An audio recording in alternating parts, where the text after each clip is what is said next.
Oh, all right. I am live. Hello, hello, hello, hello, hello. Let's make sure we're looking good. All right. I'm live, guys. Welcome to the live. Welcome to the live. Welcome to the live. So, tonight I'm going to talk about, tonight I want to talk about startup costs for your beauty supply store. Um, I had a call today. I had a consult today, and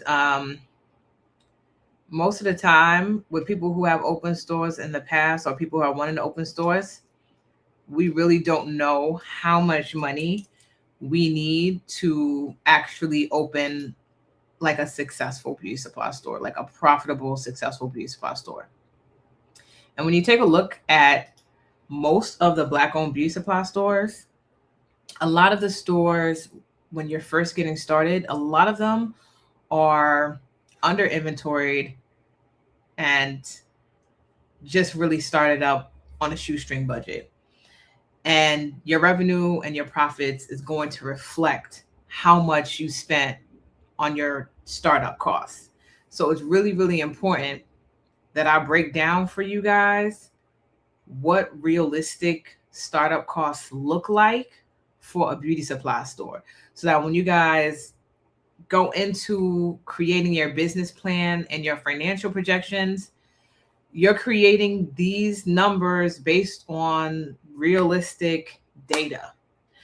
Now, I tell people all the time, like, I opened on a very limited budget. I would not ever suggest anybody do that. I don't, I just don't, y'all. I just don't. Can you open with, you know, $10,000, $20,000? Yes, but it is going, your store is going to reflect the fact that you opened with a shoestring budget. And with all of the hard work that goes into launching a brick and mortar business, it makes no sense. You might as well just go online. It makes no sense to put all that effort, all that time, and then you are only making a couple of $1,000s a month in your business. Okay. You want to be making five-figure months, 15,000, 20,000, 30,000 per month in your beauty supply store, because those numbers are realistic when you have a realistic budget. But if you're starting with a small budget, you're going to end up making small money in your business, guys. Okay, so again, we're going to talk about, and I don't want to overwhelm you guys with numbers and all of that stuff, right? I'm just going to give you some high level costs that I want you guys to think about, like the ones that really, really matter, that if you handle these well, then everything else is okay. Okay. So the first thing that you want to think about, or the first cost you want to think about, is your inventory. So when I'm on consultations with you guys, or I'm on consultations rather with people who may have done some type of brick and mortar business in the past, or maybe they had a beauty supply store in the past, and they didn't open it the correct way. I say there's no such thing, right? You just opened it the way that you knew how, with the information that you had, right? It's the same thing with parenting. Like, our parents did the best job with with the skill set that they had. So there was no wrong way, there's no failures. I don't believe that, right? We just open in with more information, right? So the first thing I always ask someone who maybe has an eye on a space or has a potential space in mind is, how big is the space? Because that's going to tell me how much you're going to need in inventory, right? Inventory is going to be one of your biggest pieces, right? Because inventory is how we make money, and the type of inventory is going to determine the type of profit margins in your store, right? So your product mix is very important. That's a whole nother training. But inventory is your largest asset on your balance sheet. I want y'all to drop that in the chat so I know y'all paying attention. Okay. Inventory is the largest asset on your balance sheet. So it's number one, guys. You want to make sure you have enough inventory in your store, and that's based on the square footage, the usable, right, square footage or the retail square footage of your store, right? So based on how big your store is and how I do formulas, I can tell you approximately how much you're just going to need by itself in inventory. So when someone calls me and says, "Oh, I got everything I need for my store. I got all the money," because I'm like, "You have the funding?" That's my first question. Do you have the funding for your store? And they're like, "Yeah, I got all the funding I need." And I'm like, "How much funding do you have for your store?" And then they say something like 20,000. And I'm like, "Okay, well, how big is the store?" Then they say something like 2,000 square feet of space or whatever. I'm like, that 20,000 wouldn't even cover inventory for your store, let alone that being your entire budget. 20,000 would not even cover enough inventory for that specific space, let alone that being your entire budget that you have for the entire business. Okay. So when you're talking about stocking your shelves, and you're talking about you need at least 100 different brands in your beauty supply store, guys, without the inventory, you're not going to have a business. You're not going to be able to make the money without inventory. Obviously, I always teach you guys that you have several streams of revenue that you're going to be operating within your beauty supply four walls, right? So we don't only make money off of retail, but we primarily make money off of retail, right? That's our bread and butter. Okay. So this is going to be minimum a third of your budget. Okay, we're talking about minimum 30,000 for inventory if we're talking about a space that's maybe 1,500 square feet of space. So I'm talking about some of the smallest spaces, right? That's a third of your entire budget. Okay, that's number one, inventory. Another third of your budget is going to be your build out costs. This is the cost to create your space and beautify your space. Okay. Most of the time, I tell people you want to find a white box space so you don't have to do as much work, right? So when I say white box or second generation, right, those are spaces where like the work is pretty much done. You may have to put some paint, you may have to do some with the flooring, have your accent pieces, get your shelving, get your register and all that other stuff, right? But you don't want to have to pour a lot of money into a space that you don't own. So I never suggest you guys get into these raw spaces, these new construction, right? It's like nothing is up, the walls ain't up, the floor ain't done. Absolutely not, because it will kill your budget, guys. Unless you are getting tenant improvements and you have a bomb realtor like we do. We have a bomb realtor that will get you some tenant improvements, get that paid for. Boom, boom, boom. Okay, no problem. Unless you have that, you want to find a white box space. You want to find a second generation space so that you can go ahead and spend minimum money. And I say minimum, I'm talking about 20,000 on beautifying the space. Because again, when our lease is over, we don't take the paint and all of that stuff with us. We don't take the flooring with us. We don't take that stuff with us. So what you want to be strategic about when it comes to the build out is you want first of all make sure the space is beautiful. So that's number one, right? But you want to make sure that it's beautiful, but it's on a budget. So for sure, lighting is one of the issues in the beauty spot stores that I go in today that just makes a place look dull. If you want to make your place look high end, definitely lighting is one of the places you do want to spend your coins. Okay. Fresh paint. Okay. We have all been into the average beauty supply store. It's dusty, it's dirty, it's not, you don't feel comfortable in it. It's like you want to go in and come back out. You want people to come into your beauty supply store and feel like they want to stay around for a while. Okay, so you definitely want to invest in the lighting, you want to invest in some fresh paint. You want it to feel like Black Girl Luxury, because this is what we're building. We're building spaces that exude Black Girl Luxury, because of women of color, we haven't had these types of high-end spaces when it came to us building our beauty supply stores. And so we are creating this for the first time. So we want to get it right, because we don't want our people to go back to the Asian owned and Arab owned stores. Now, we'll tell you they are getting better with the stores. They are getting better with the stores.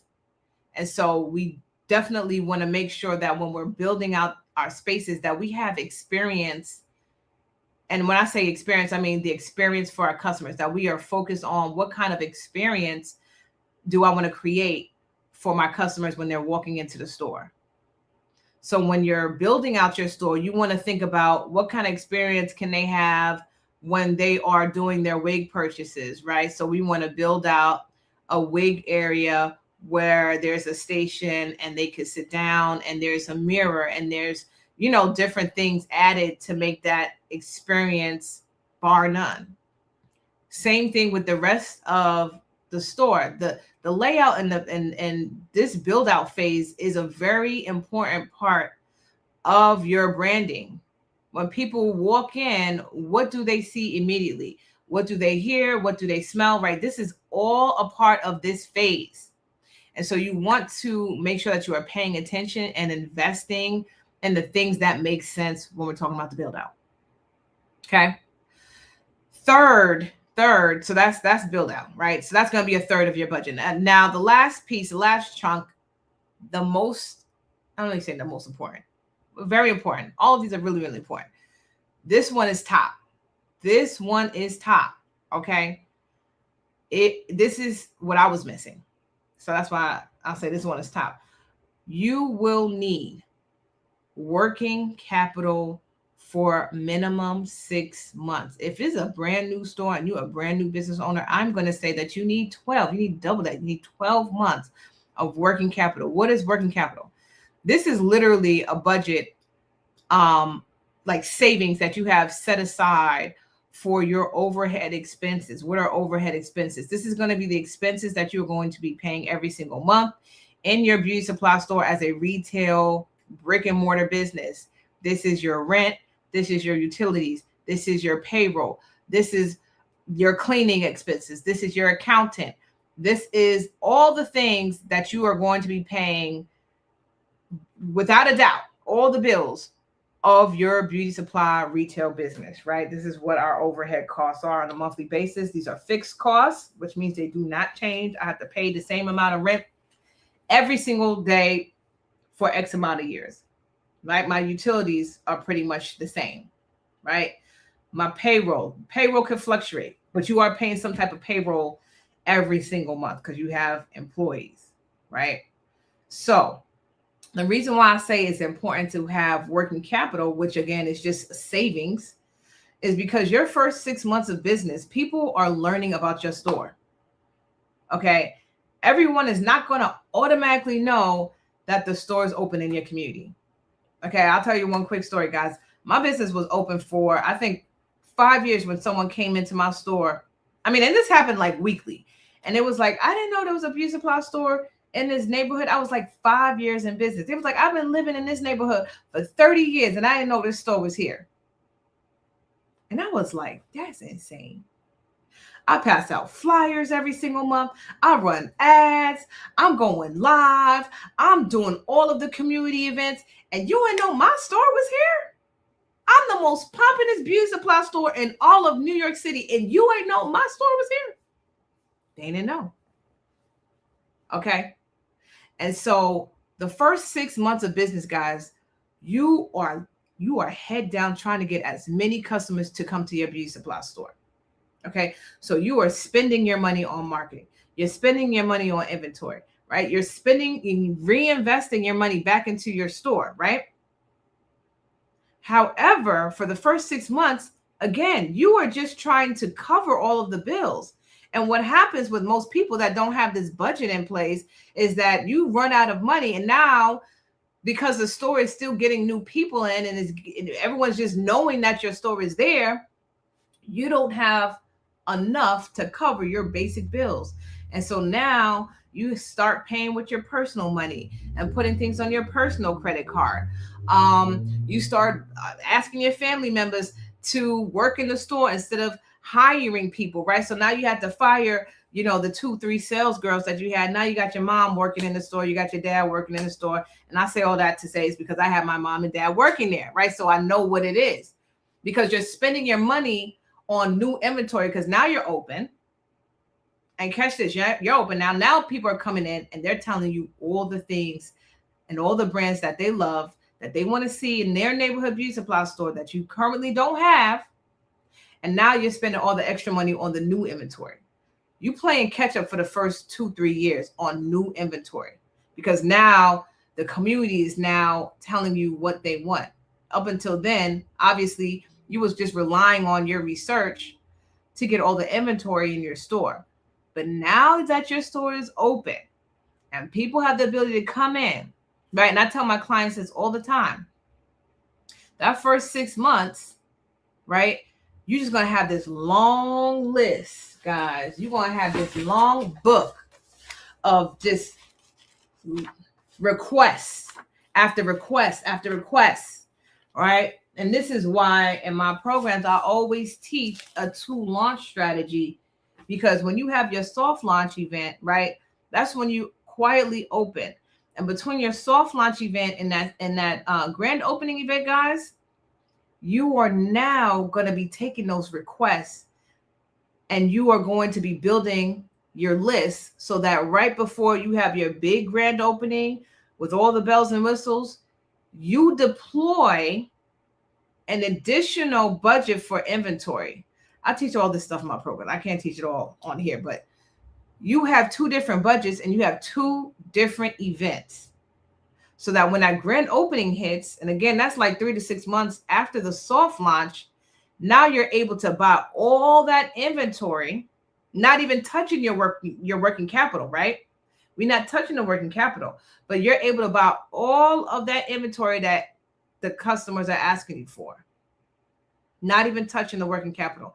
Now, when you have your grand opening, that working capital is there to be able to continue to pay for your employees, to continue to basically pay your normal bills, right?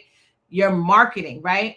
That's another thing that goes out the window when we don't have money. We stop paying for the ads. We stop printing out the flyers. We stop marketing, which is crazy because marketing is how you get the people in. Why would you stop marketing? But people see it as extra and they stop marketing. They stop running the ads. They stop printing out the flyers. They stop paying the people to hand out the flyers, right? That is why it's so, so important, guys, for you to have that working capital, because I've been there and done that. And that's why I can tell y'all not to make the same mistakes I made, because this is what's going to separate the businesses that fail in the first year versus the ones that thrive, right? Is this working capital budget. Drop that in the chat. Drop that in the chat. Your working capital budget. Okay. Now, I'm going to leave y'all here. But these are the top 3 costs that you need to incorporate in your budget to make sure that you are literally ahead of 90% of store owners who open. Okay. All the other things, those are small details. These are the big pieces that I want you guys to familiarize yourself with. And I want you guys to incorporate that into your business plans. Okay. So most people freeze up when they hear these numbers and they see these numbers. Okay. But I want you guys to understand that these are the investments in your future freedom, right? These are investments in creating that generational wealth and creating that legacy, right? So don't get choked up on these investments, guys. Don't get choked up on the budget, because the return on investment is what we need to be focused on, right? So allowing you to understand what is a realistic budget is going to enhance your knowledge when you guys get started, because you won't get choked up when the vendors tell you it's going to be $5,000 to open just one account, right? You're already going to understand that I got 30,000, 40,000 for my inventory budget. Okay. So you're not going to flinch when they say it's going to cost $5,000 just to open this account with us. Okay. So I am going to be breaking all of this down into detail. I am having a 5-day challenge where I'm going to be training you guys every single day for 5 days. So if you are wanting to open and get started with your beauty supply journey in 2026, you want to be at my next 5-day beauty supply startup challenge, because this is where I give you guys day by day, step-by-step instruction over 5 whole days so that you understand what the blueprint is. You leave with a real plan, not just fluff information. Okay. So guys, I'm going to drop the link in the chat for my 5-day challenge. If you guys are wanting to deep dive into this information, you want to be at our 5-day challenge, which is my step-by-step blueprint on how to fund, stock, and launch your beauty supply store the right way. Okay. Day 1, we are going over foundational elements, how to set up your store the right way, understanding retail language. Day 2, we start to get into your branding, right? Your brand, creating your brand identity, creating branding strategies, right? So that your store can be set apart from the competition, because the market is saturated, but it's not saturated with our type of stores. Okay. Day 3, we get into understanding the different business revenue models in the beauty supply industry, because it's not one size fits all. And so you have to understand which business model is going to work for you and your community. Okay. Day 4, we get into all of the legalities of opening a beauty supply store. What licenses, permits do I need? What systems do I need to set up my store the right way? So we go over the legalities. We go over all of the systems and tools you will need to operate your beauty supply store like a billion-dollar corporation, not like a mom and pop everyday beauty supply store. And day 5 is all about getting to the funding. So I'm going to teach you guys the strategies that we taught our clients for them to secure $1.5 million in funding for their beauty supply stores. So I'm going to be going over funding, how to get funding, different funding strategies, how to build your business plan and financial projections, all on day 5. Okay. So this is going to be your opportunity, guys, to get literally 5 days worth of training and coaching for me for pennies on the dollar. General admission is only $47. And if you want to upgrade to the VIP experience, which is what I suggest, you get an additional hour of one-on-one coaching with me to work on your beauty supply store assets, sitting down with you guys via the Zoom in a private Zoom room so that you can get that one-on-one coaching. So that's an additional hour of coaching with the VIP. So I always suggest, guys, if you're really serious about your business, you always want to invest at the highest level. And that's VIP. And that is literally just $97 for the VIP room. Okay. So guys, the link is there. I'm going to drop it one more time. Guys, click on the link if you want to get your beauty supply store open in 2026. The challenge is happening March 23rd to March 27th. We're going to have general at 8. Then we're going to have VIP at 9 Eastern time. Okay. So guys, if you have any questions, you can hit me up on Instagram at The Retail Genius.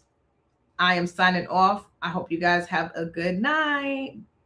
Bye. Hope you guys enjoyed the live too. If you did, go ahead and drop me some hearts. Drop me a like on the video. Have a good night, guys.